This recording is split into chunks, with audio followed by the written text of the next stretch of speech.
Well, some of the things, of course, the Canadians are always squawking about and always want us as parliamentarians to care about: taxes, the environment, the economy, anything that has to do with the lives of Canadians here. But there's something else perhaps more fundamental that has to do with the lives of all of us, and that can boil down to really the two words: human rights. And if we don't respect the rights of humans, what's the point? Many people ask that question. One of them is my colleague, the Honourable Irwin Cotler. Irwin is a critic for the Liberal Party for human rights. And just an overview first.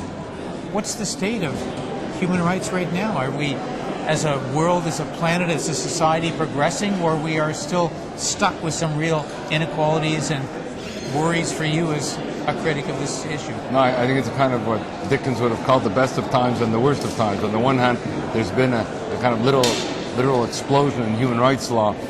Human rights has emerged as the new secular religion of our time. That's the good news. The bad news is that the violations of human rights, continue unabated. If you speak to the hungry of Africa or the imprisoned of the Middle East, and I can go on, they will tell you that this human rights revolution of which I've made mention has somehow passed them by. So we have to get law in action and rights in action to catch up to law on the books and rights on the books, and that's both domestically and internationally.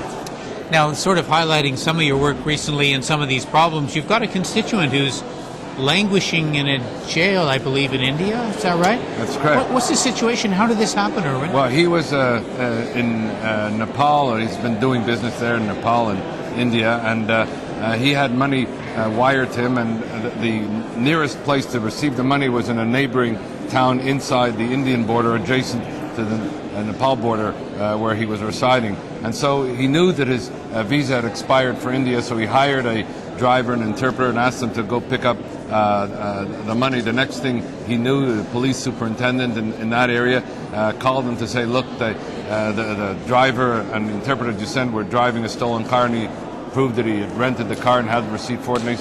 And the superintendent said to him, well, just come over, just walk over, and I'll give you your belongings, which we seized from the car and everything else. And he said, my visa's expired. And he said, no, don't worry about it. In any case, I guarantee you safe passage. He went over, and then the police superintendent, after this kind of entrapment, then allegedly even asked for a bribe, which he refused to give. To sum it up, he was then jailed for being in India on an expired visa, which he knew about and had not wished to go into India, and did so after being asked to go there by this police superintendent. That was 5 months ago. He's been in detention for 5 months. Then he had a trial after that. He was told that he was going to be released, and they sentenced him to 3 years in prison for being there on an expired visa, which was a result of an entrapment to begin with. So now we're working both with Indian authorities and the Canadian government to try to resolve this issue and have him returned to Canada. I would never have categorized India as being a, bootjack police state.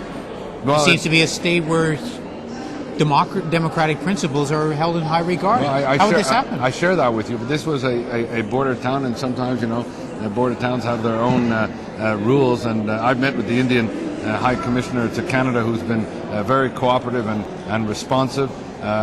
We've been meeting with the Indian authorities in India, that is to say our Canadian government representatives. We're hopeful that now we may be able to bring this process to a satisfactory resolution. Oh, well, good. I wish you every success on that. A brief word on Burma.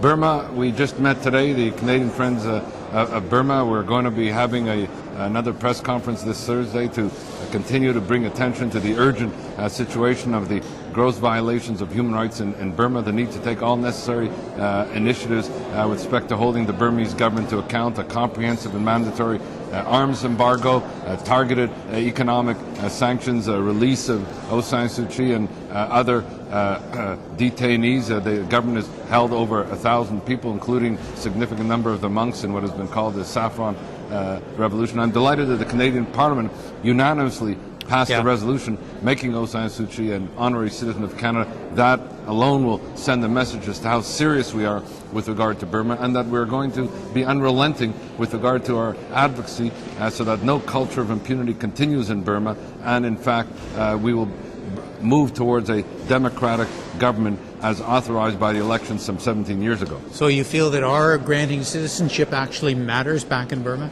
Well, my sense is that it will matter because Aung San Suu Kyi is such an iconic figure Yeah. in Burma.